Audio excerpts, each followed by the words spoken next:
morning, good afternoon, or good evening, and welcome to Inside the Writer's Studio, the podcast where we talk with writers about their lives, their craft, their business, and their latest work.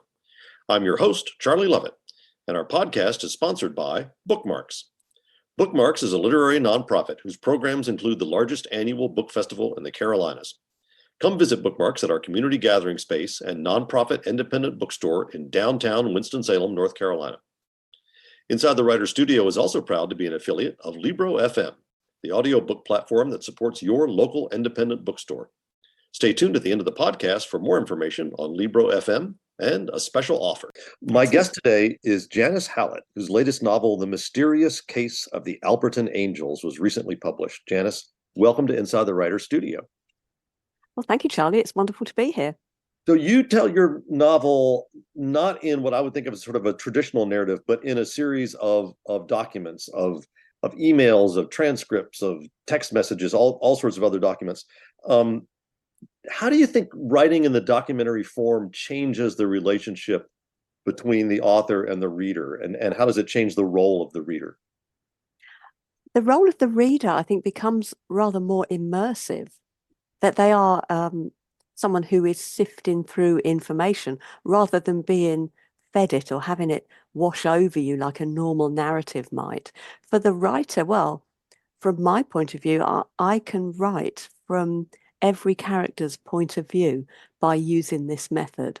So whoever's writing the text, the email, the letter, I am in their shoes and seeing the world from their point of view. So for me, it's wonderful. It's an exercise in getting into my characters. Mm-hmm. Mm-hmm. Do you see it like sort of connecting to the epistolary novels of the 18th century and later? Oh, definitely. For 100%. It's an updated version of that. It's people communicating to each other, and it's simply how we communicate now rather than back then they were writing and sending their letters off. Today it's completely instant. It's an epistolary form, and I must say I'm loving it. So tell us a little bit about your main character, Amanda, and about this sort of cold case that she's investigating, the case of the Alperton Angels. Yeah, absolutely. Amanda is my main character in this book. It's actually about two true crime authors, though, Amanda and her nemesis, Oliver. Now, they're locked in competition to find a key interviewee. They're both former journalists, and they're now true crime authors, and they have that news hound sensibility about them. Both of them are equally driven. Now, this interviewee thereafter was a baby 18 years ago when it was almost sacrificed by a cult that considered themselves to be angels sent to earth to destroy the newborn Antichrist. And they thought this baby, the baby of two of their teenage members, was that Antichrist. Now, this was all 18 years ago, and happily, it didn't happen. That the teenage parents took their baby, escaped, and all three disappeared back into the social care system. So Amanda and Oliver now, 18 years later, they know that baby is now an adult and can tell its story. So they are after that scoop. Events transpire, and they're forced to work together and begin to uncover some alarming inconsistencies in that particular historical crime, that historical cult. And they realise that all was not quite as it seemed. Yeah, I think that's sort of the key phrase there. All was not quite as it seemed, which is as we dive into this book, we kind of get to these deeper layers. A fictional novel about true crime, even though your true crime, of course, is obviously a fictional crime, but it's being presented as true crime. It sort of makes me question why, and I don't know if this is true in the UK as well, but it's certainly true in the US. We seem to be kind of obsessed with true crime these days. We're inundated with these documentaries, which often tease us along for 8 episodes before finally telling us we never figured out who did it. Why do you think we have that obsession, and how do you sort of tap into that obsession in this novel?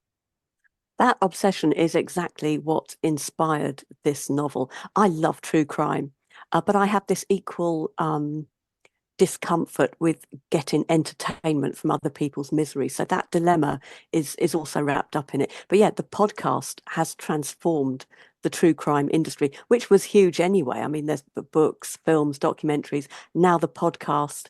There's a true crime for every taste.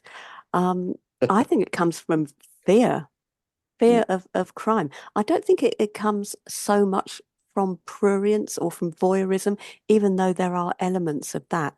I think at the base of it all is our fear of falling victim to a murderer or other criminal. And we want to find out as much as possible about other crimes so that we can keep ourselves and our families safe. I think that's what's behind it. Knowledge is power, and we want to know as much as we can about what leads people to commit crimes. And that's for me is what's behind it. But it doesn't stop me feeling uncomfortable about enjoying the entertainment of true crime. Yeah, I think that's interesting. You say that it's driven out of this fear. I think about whenever you see on social media that someone your age, and when you get to be my age, you see this more often, has passed away. The first thing you want to know is, well, what happened? So that I can be sure that it's not something that can happen to me. Did he fall down the stairs? Did he, so I think it's a similar thing with the true crime, that we watch these things to prove to ourselves that, oh, I don't live in that neighborhood, or I don't go to that street, or so it's not going to happen to me. I'll be okay. Exactly. I totally agree with that. Yeah, you're looking for something, some difference between you and the victim Yeah. in that, and then you can say, yeah, I would not have fallen victim like that, which in the case of cults is different, I think, and very interesting, because we often look at people who follow a cult leader and we think, how could they be so stupid? I would never be that. I would never fall for that line. But of course, it's not quite that simple. We could all fall for the line of a cult leader if we're vulnerable, and we're all vulnerable at different times in our lives. So that's an interesting parallel, and a lot of bets are off when it comes to the cult. In trying to come up with your own fictional cold case, did you look at real life true crime cases? What did your research process look like for this, especially in terms of trying to come up with the idea of the cult and the crime and everything? Well, I'm a big consumer of true crime, and I love things about cults. So I had a lot of a bedrock of knowledge anyway. But I was lucky too in that the Nexium cult was in the news while I was writing this book. There were documentaries, books. I had a lot of material, and not only did I have that evidence in front of me, the leader of the Nexium cult, Keith Raniere, filmed himself a lot. We have lots of video evidence of him delivering his talks and speaking to his followers, which we don't always have with other cult leaders in history. So I was very lucky to see a cult leader in action like that, because I had to create a cult leader in Gabriel Angelis in here, and cult followers as well. So yeah, that I was very lucky in my research that I had that opportunity. Mhm. How about, so you have a background in journalism. How did your background as a journalist help you, not only with the research, but also in creating these characters who are involved in investigative journalism? Well, I knew lots of Amandas and Olivers in my time, but I never was one. And well, Amanda, she has a very tenuous relationship with the truth. She'll lie in order to get to the bottom of a story. She doesn't care what anyone thinks of her. She'll get to the truth. She's very dogged in her determination. Now, I met people like that, and I really looked up to them because they got the story and they got to the truth. Whereas myself, I was a lot shyer, a lot quieter. I didn't want to ask questions that riled people. I didn't want to upset people, or I wanted to be liked, and I wasn't like that. So I would look up to those people, awful as they often were. They got to the bottom of the story. So yeah, I think Amanda is someone I looked up to. So you said that you wanted to be like, and you didn't want to ask uncomfortable questions. Does that mean you really are enjoying being a novelist? Because we get to make these people up, and we don't have to make them uncomfortable because they don't exist, right? Absolutely, yeah. You live vicariously through your characters. They can do things you would never dream of doing, and that's the great joy of being a novelist, and or any sort of creative writer, I guess, creating characters who will do what you would never do in life. Mhm. One of the things that Amanda says that struck me, and I think again this is because we see so much in the true crime, especially in the podcast world, of people who are not really professional law enforcement or investigators or anything of that sort, um, revealing information that other people never were able to get at. And she talks about the role of amateurs. She says she's wary of using amateurs, even though she has a friend who tells her that they, and this is a quote from the book, throw themselves into it and work their butts off for a mention in a book about their favorite murder. Um, can you talk a little bit about the role that amateurs play in cold case investigation? Yeah, I think it's a double-edged sword because podcasts and amateur sleuths, so to speak, serve to muddy the waters in some instances, but they have been instrumental in throwing up information the police had never got to the bottom of. And there's been some podcasts that have solved crimes where the police have not had the resource or the funding to do it. But a big inspiration for this book was I'll Be Gone in the Dark by Michelle McNamara. Yeah. And she worked with several amateur sleuths, and together they kept each other obsessed with solving the murder of the Golden State Killer. So without the others, she may not have been quite as obsessed as she was, and that intrigued me really, that people can come together and they're more than the sum of their parts, and the obsession between this small group of people was so detrimental, certainly for her. And so that fascinated me, that dynamic.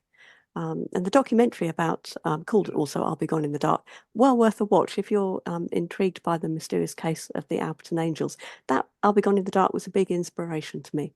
Yeah, I thought that was a marvelous documentary. And it also got at the fact that sometimes it's just a matter that law enforcement doesn't have the people or the time to throw at a cold case.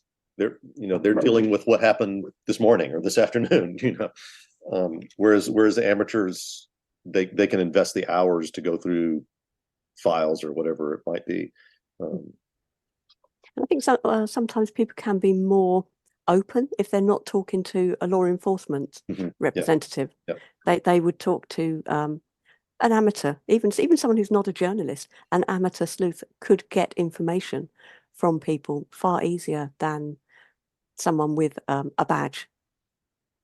One of the elements of investigative work that I sensed right away in this novel, and a lot of times I feel like in murder mysteries it can be overlooked, is just the number of dead ends that an investigator encounters. I mean, and sometimes in a mystery, they just think each thing leads to another thing, and there's not these sort of blind alleys. Can you talk about how you incorporate that issue of encountering dead ends without making it frustrating for the reader? Yeah, it's quite difficult because to incorporate those dead ends, you're also using up time and space. The novel has to stop at some point. It can't be indefinitely long. So you have to balance that sense of frustration that the investigator has with, of course, having moving on for the reader and for the investigator. So I think that's possibly why a lot of mysteries do have their narrative fall into place quite quickly, or the first person that the investigator speaks to is the person with the answer that leads them to the next thing. Right. That's just not real life. I mean, real life is far duller and more mundane than that. But I hope to cast a balance, I think, between the two in this, because Amanda does go down some dead ends, and she does have the odd contact and encounter that isn't as useful as others. But yeah, to get the genuine feeling, you probably need a book 3 times as long with a lot of stuff that goes nowhere in it. Yeah, I mean, I've heard, interviews with law enforcement who say, well, what you read in crime novels is not what it's like. It's much more boring than that most of the time. And I do like the way this sort of hits that balance. I mean, I thought about the movie All the President's Men, which I find an absolutely riveting film, even though there's scenes where all they're doing is looking through library cards and knocking on door after door. But you got the sense of the frustration, and yet at the same time, it managed to propel you forward with its narrative. Yeah, that's the skill, isn't it? The skill of pacing a work, whether it's a script or whether it's a book. If you've got nothing needs to be happening, but so long as there's something that we're enjoying from the scene, something that we're taking from it, it might just be something to do with that character or to do with the atmosphere of the piece. In that case, you can have a dead end if it takes you somewhere else in terms of character or in terms of entertainment. Yeah. Now you get, I think, right away at the way that journalists will flatter, will cajole, and as you said earlier, even will lie to possible sources in order to get the story that they're trying to get. Can you address a little bit the issue of ethics in journalism when it comes to seeking out crime victims who may or may not want to be found, and maybe not being completely honest with sources? That's a big thing in this book, because of course this baby that everybody's looking for may not know that they were the Alperton Angels baby. That this is possibility is presented early on, that Amanda and Oliver don't know whether this baby was adopted or what happened to it. So they may not know that they were once almost sacrificed by a cult, and how are they going to tell them? And do they worry too much? Amanda doesn't worry too much about that, whereas other journalists that she speaks to do have that thought. And how would you break it to them? What are they going to think? What will it do to them? So yeah, there are certain ethics, but I think there are journalists who are so hungry. I think if you're a real news hound, you're so hungry for the next story that things like that don't matter. And it's an empathy thing. It's a self-serving thing, but it can also be, it's something to do with your makeup, because I could never do that. I could never work in those levels of where ethics was such a fine line.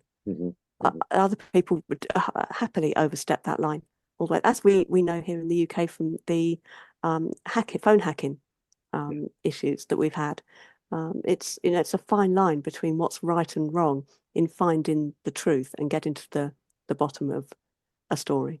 Yeah, I thought the idea of having the victim be not know that they were the victim, be a baby at the time, was pretty brilliant. Because to me, I feel like that adds this sort of whole other level of, it's not just going to somebody and saying we're gonna resurrect this difficult time you had in your life or this traumatic experience. It's going to be, we're going to tell you about a traumatic experience you don't know that you had. That's a whole different ballgame, I felt like. Yeah, oh, absolutely. It's quite a dilemma, isn't it? Because what if that was your job to tell them, really, if you're going to do your job properly, someone who carries the truth with them, who is a truth finder, what do you do? It's quite a dilemma.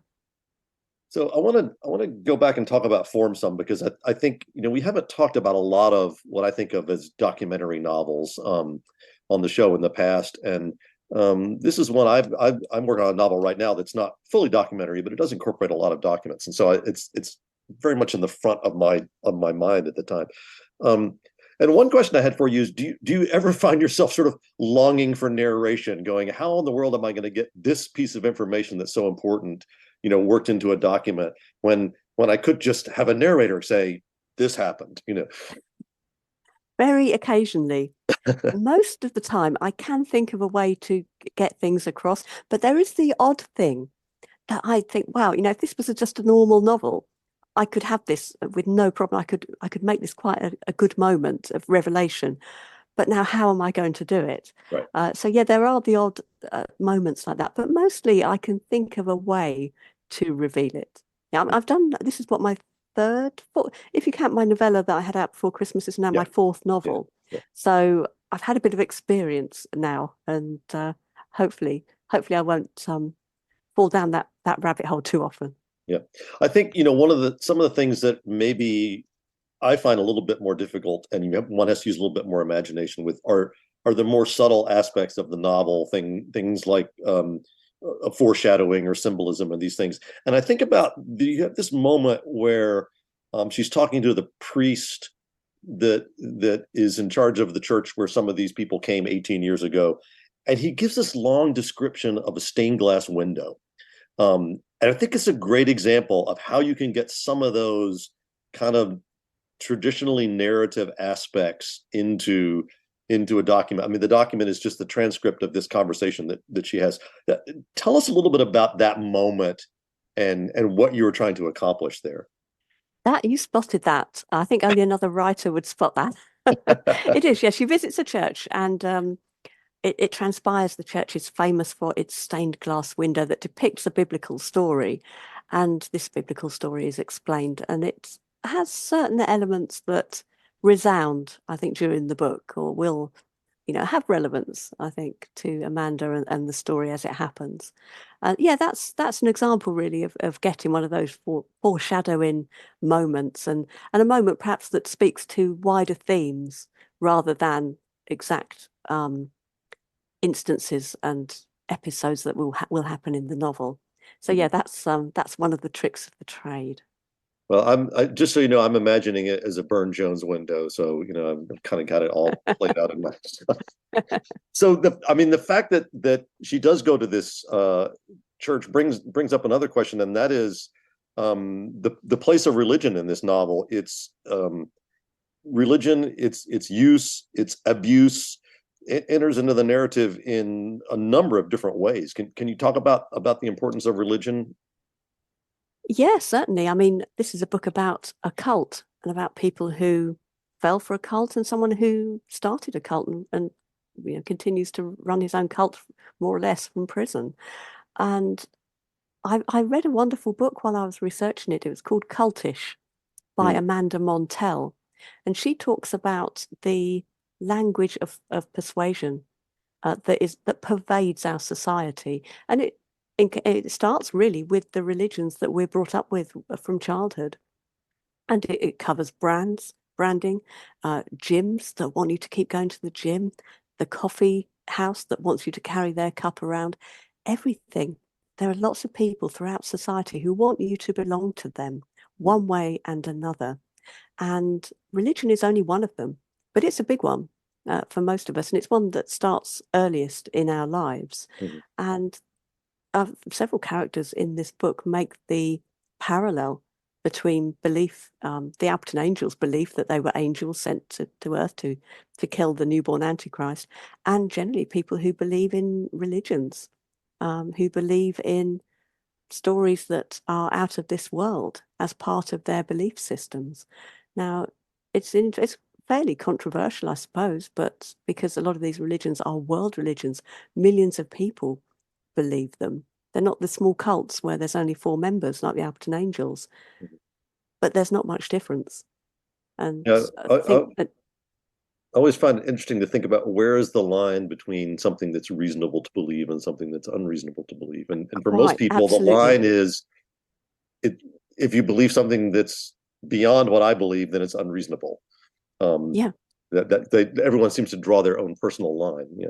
It's extraordinary, isn't it? We all have that belief. We all have those things that we look at that think, well, that's not right. But this is what I do, and that is right. Mm-hmm. And it's we're all subjects, aren't we? We're all subjectively looking at the world and perceiving the world. But yeah, cultish expands the idea that we're all victims of cult speak, and we're all subject to persuasion every day of our lives, from big business to big pharma to religions to potentially cults.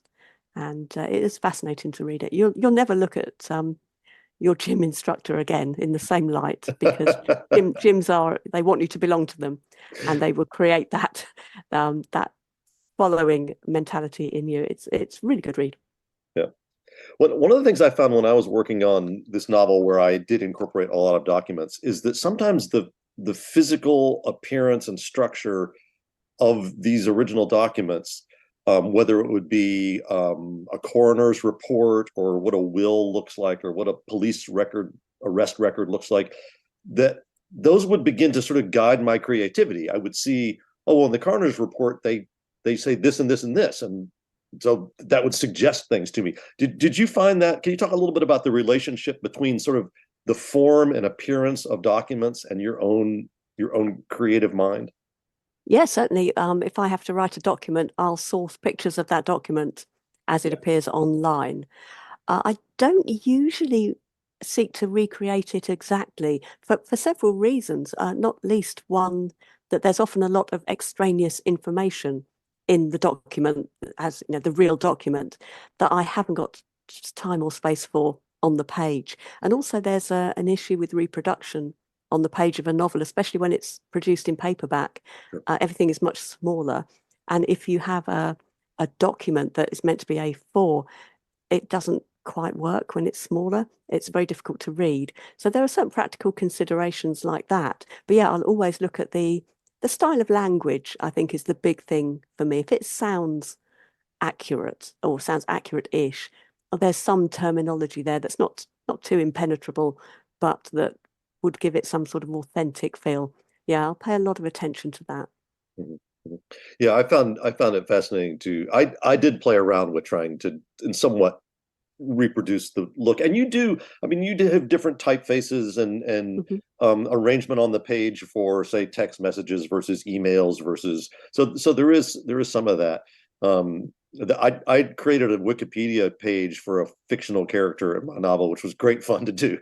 And then you Excellent. start thinking, oh, what hints can I put in the footnotes, that would lead but I digress. Yeah. You mentioned earlier, you mentioned a little something about point of view, and I think point of view becomes really interesting in a documentary novel because on the one hand, the reader doesn't know anything that Amanda doesn't know, right? She has access to these documents. They're coming through her. In many cases, they're labeled at the top with her description of what the document is, email exchange between me and Oliver or something like that. But on the other hand, the documents themselves do present the points of views of many different characters. Can you talk about the ways in which you're able to manipulate point of view in a novel like this? Well, with this novel, it was a dream because, of course, Amanda interviews people and her assistant transcribes those interviews. So we have um, those points of view. So we can see Amanda's questions, and she also leaves her tape running when she tells them she's not recording them, which is very useful for us. And happily, Ellie, her transcriber, does tell her off for it, but it doesn't stop her doing it again.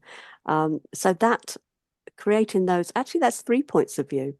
So some of those interviews have Amanda's, the interviewee, and also Ellie, the transcriber. So you're having all sorts of points of view in just one document. That's fabulous for the plot and for character. But yeah, we're having all sorts of documents. I should say all of the documents have come through Amanda because they're all from a safe deposit box that she's put them in.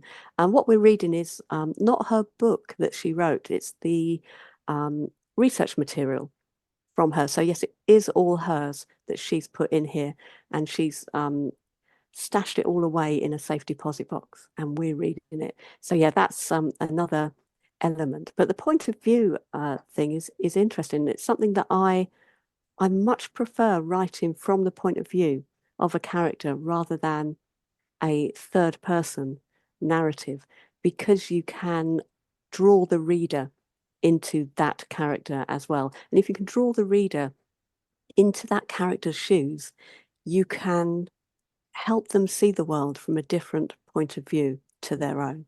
And that's something that really inspires me as a writer. I'm glad you mentioned Ellie Cooper because I think she's one of my favorite characters in this novel, even though she doesn't really appear on stage very much. But as she said, she transcribes these interviews and she has these wonderful little interjections, and you're able to use her to skip over the boring bits of an interview. She'll just go, "Oh, you started talking about the weather here, and that was not interesting." Talk a little bit about how you use her to interject some humor into the novel as well. Well, do you know, when I started with her, when I first used her early on in the novel's gestation, I really only meant her because of what you just said to someone to say, well, I've cut out all the boring Right. bits of your interview. I thought, oh, that's going to be handy. We can just get to the core of every interview because we got this transcriber working things out for us. But as the novel went on, Ellie became more and more of a character. She was Yeah. asserting herself and putting herself into those interviews and telling Amanda what she thinks of her or her opinion of the interviewee or where they were in the story. She was giving her opinion of what she thought might be happening. And that grew and grew and grew. So she became that character, and she really became the character the reader is ultimately with, because she's looking in as we're looking in on Amanda's research and on those last few the months before Amanda finished her research. We're looking in on those months almost from above with Ellie as Amanda's and her her story plays out. Yeah. So yeah, Ellie is my favorite character in it too. And you mentioned that these are just the documents, her documentary research, but there are things like here's her attempt at the beginning of chapter 1, an Yes. early draft of that. So we get this talk about sort of using this as a way to explore the creative process and explore Amanda's process as a writer. Yeah, Amanda works in a similar way that I sometimes work, in that she needs to get that first page down in order to know how the rest of it is going to go. So she starts her book several times as she discovers particular angles on the story. So she'll start it from one character's point of view, then she'll find out something happened to another character, and she'll open the book with something to do with them. So we get where she's at in her research with every first page she writes. And that's it's quite an interesting way to have done it. I think it's quite, I mean, you might say it's a cheat. I think if you're another writer might say that's a bit of a cheat. Janice, why were you doing that? But no, it was kind of how I might work. And it's sometimes how I work if I'm writing a journalism or a factual piece. I'll start it several times as I research. So I've got all the time I've got that basis. I know that there's a safety blanket waiting for me. I've got that first paragraph, or I've got that first page, even though I might rewrite it when I discover something else. It's I think readers always like what I think of as sort of pulling back the curtain on a field of study or interest that they don't know much about. In my novels, it's the world of rare books and another thing. But I feel like here you're sort of pulling back the curtain on this world of investigative journalism and teaching us something. Obviously we're following this particular case, but you're also teaching us something about the process, which I think is something readers are really going to enjoy. Oh, definitely. And also the attitude, I think, of the people who work in it. There are some other true crime authors that Amanda is in touch with. And I think they sometimes have a sort of blasé attitude to what they're dealing with. They're dealing with terrible crimes. But I see it as rather like the police, and a police officer feels terrible that someone has been murdered, but they can't have their emotions bubbled to the surface. They have to put those aside in order to solve the puzzle or solve who done it. And I think the reader of mystery novels and crime novels tends to be in that similar position. They're interested in the puzzle, and they're interested in who does it, even though they're not necessarily feeling the emotions of the loss of that murder victim, for example. So we get that very much with these journalists who cope with the awfulness of what they're dealing with with some gallows humor and some flippant remarks that simply protect their emotions from the awfulness of what they're dealing with. I think that's an interesting point, that when we read mysteries, we have a wildly different reaction to death and murder than we would have in real life. When we come across a body in the pages of the mystery, we go, "Oh, wonderful! Now there's a crime to solve." Whereas if we were to come across a body in real life, I hope, would have a very different reaction from that. Let's talk about Oliver for a minute. You mentioned him. He is a bit of a nemesis. It's from Amanda's past. He's working on the same case. It's maybe they're in competition, maybe they're working together. But she says something about him that really resonated with me. She writes of Oliver that he doesn't appreciate his privilege. Can you talk about the ways, with particular reference to Oliver, but the ways in which the issue of privilege enters into the novel, and what role does it play in journalism in general in these? It's an interesting one. I with Amanda and Oliver, I wanted a double act at the centre of this novel, because it was a contrast to my previous two novels. And I wanted them to be not so much romantically involved, but I wanted them to be a contrast. But I also wanted them to be equally driven. I wanted them to have that in common, the drive and the ambition and the the newshound sensibility. I wanted them to have an equal measure of energy in that direction, but they're from extremely different backgrounds. I mean, Oliver is he's not aristocratic, but he is far more privileged. He's far more educated, and Amanda has really brought herself up. We learn a lot about her later on, and we realise she has her contacts in social services for a particular reason in her background. So she's really fought to be this news hound. And it actually goes to show that being a good journalist is not much to do with your education or your literacy even. It's a sensibility. It's a hunger for the story. It's more important in many, many instances than ability to write. And Amanda has that sense, even though she also has the ability to write. It's Oliver who has the education, but he's less of a go-getter than she is. He's floundering. When we meet him at the beginning of the novel, he's at a difficult time in his life. His father's just died. He's at a loose end with work. He's had to leave one job, and he's struggling to write this book he's trying to write himself.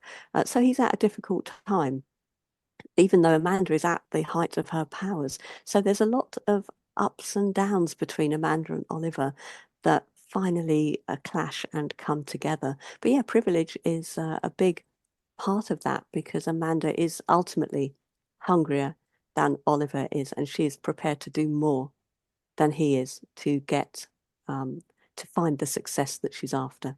Mhm, mhm. Amanda's writing these documents, or whoever is creating the documents, but in many cases it's her own emails or her text messages and notes, not for the reader, right, but for herself. So she's using abbreviations and emojis and argot of her business and of her life that may not be familiar to the person who's picking up this novel and reading it. Can you talk about the way that, because I think you do a really good job of this, the way that you use those maybe unfamiliar terms? I'm thinking terms like vox pop and bod, and there's quite a few, in a way that a middle-aged American guy like me will understand what you're talking about. Yeah, I mean, I use the term bod. Amanda uses it a lot, and Oliver does too. They simply mean a contact or person they're going to talk to, a bod, a person, a people. And that was the term that I always used when I was a journalist.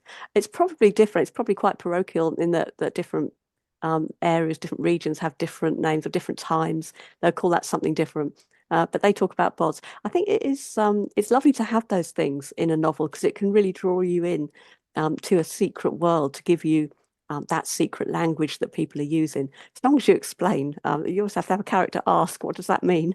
And yeah, that was quite fun to get into that world and into the terminology that they used. Yeah, I think you're right. It brings the reader into this secret society, if you will. And the same is true with text abbreviations, and because there were every now and then I would have to stop and think, okay, what might that stand for? It's like, oh, it's probably this, and then you'd use it again, a few sentences later. I'm like, yeah, it's definitely what I thought it was, because it makes sense in that context also.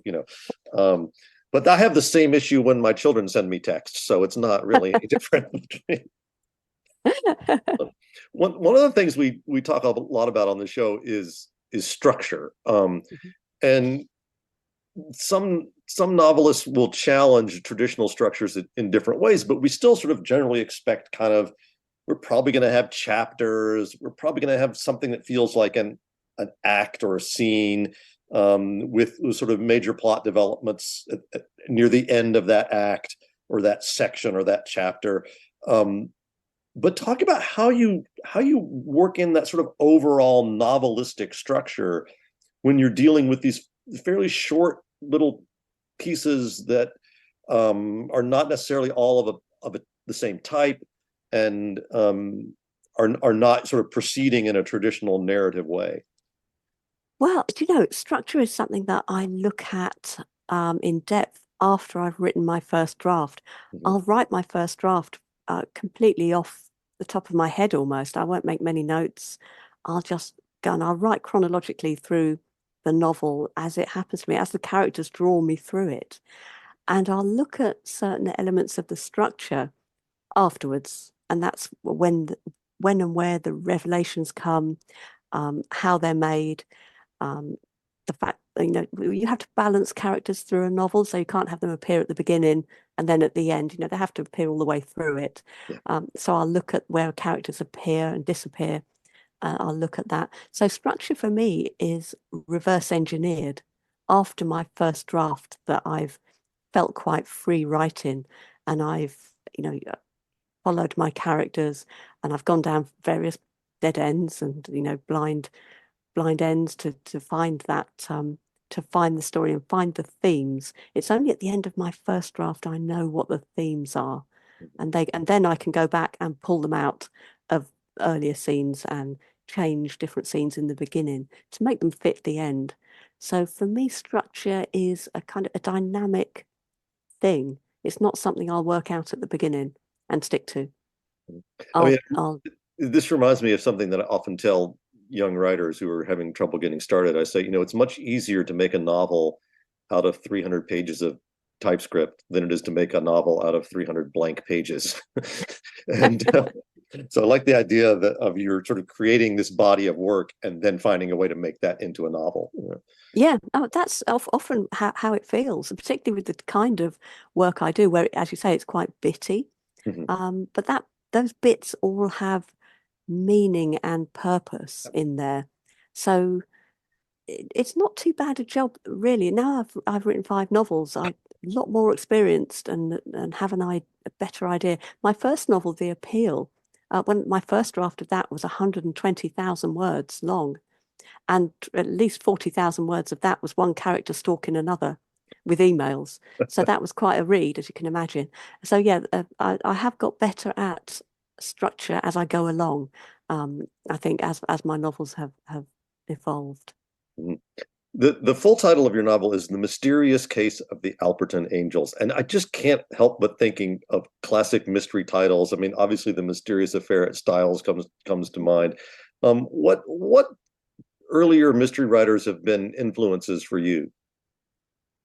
Well, I have to say, I have read more Agatha Christie since I've been published as a crime writer than before.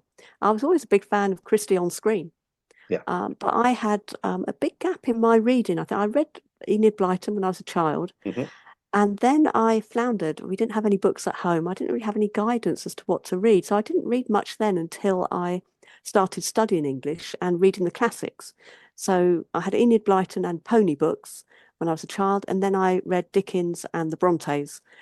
So there's a big gap. I should have been reading Agatha Christie when I was in my teenage years, because that, I think, would have served me very well as a reader and as a writer. But no, I've come to her rather late in life. As for mystery writers who've influenced me, I would have to go back and say Enid Blyton and her mysteries really installed in me a love of sleuthing and solving puzzles through a book. The famous 5, Secret 7, the Mallory Towers and St. Clair's books. Brilliant. I mean, whatever you think of Enid Blyton, she had a most amazing narrative style that absolutely hypnotizes you. And it hypnotizes young people and children, readers, even now. And that's amazing. To me, Enid Blyton is the ultimate example of an author who is tremendously popular in one country, but never made the transition to another country that speaks the same language. I mean, I think my daughter, we lived in England for about 6 months in the late 90s, and my daughter, who is now has her own child, is one of the few Americans I know who read Enid Blyton as a child, because she fell in love with it when we were in England, Famous 5 and the Secret 7 and all that. But she's just never, for some reason, never made the transition in the way that Winnie the Pooh and Narnia and some other classic English children's books have. It's interesting, isn't it? Very interesting. And yet she's extremely popular around the world. Oh, yeah. Even now. I mean, I mean, my second novel, The Twyford Code, was quite an homage to Enid Blyton. There's an author in there, Edith Twyford, who is the Enid Blyton of my fictional world. Yeah. Well, we like to end every episode of Inside the Writer's Studio with the same 10 questions. You should be able to answer each of them in just a few words, but hopefully they'll give us some insight into you and into your writing. So we will begin. What word do you love to work into your writing? I love the word desperate because it's so onomatopoeic. Desperate. What word do you hate to encounter in other people's writing? The word discombobulated on one hand is a nice word. On the other hand, it's not a great one to read. Mhm, mhm. Where's your favorite place to write? My desk, where I'm sitting right now, And where could you never write? on a train or a plane. To what rule of grammar do you pay least attention? The split infinitive. What's the first book you remember reading? Oh, it would be a Dr. Seuss, Cat in the Hat. Mhm. What are you reading now? I am reading a Harriet Tice novel called A Lesson in Cruelty. What book would you like to have written? Oh, goodness. I think The Wasp Factory by Ian Banks, Hmm. or maybe The Hitchhiker's Guide to the Galaxy by Douglas Adams. Yeah. What sort of book would you like to write, but probably never will? A historical book. And finally, what would you like to hear a reader tell you? I didn't read books until I read one of yours, and now I'm a reader. Hmm. This has been Inside the Writer's Studio. I'm your host, Charlie Lovett, and my guest today has been Janice Hallett, whose novel, The Mysterious Case of the Alperton Angels, is available wherever books are sold. Janice, thanks for joining us. Thank you so much for having me. Inside the Writer's Studio is sponsored by Bookmarks, a literary nonprofit that runs the largest annual book festival in the Carolinas and operates a community gathering place and nonprofit independent bookstore in downtown Winston-Salem, North Carolina. To find out more about Bookmarks and all its programs, visit www.bookmarksnc.org. Inside the Writer's Studio is proud to be affiliated with Libro FM. Unlike other audiobook platforms, Libro FM supports your local independent bookstore. Whether you buy a single book or, like me, a monthly subscription, you can link your account to your local store or to Bookmarks to support literary community. For a special 2-for-1 offer, go to Libro.fm and use the discount code WRITERS. If you've enjoyed Inside the Writer's Studio, please consider leaving a rating or review online at Apple Podcasts or wherever you get your podcasts. Inside the Writer's Studio posts new episodes on the 1st and 15th of every month. On our next episode, I'll be talking with Curtis Chen about his book, Everything I Learned in a Chinese Restaurant. Until then, thanks for listening, and may you read with wonder and write with passion.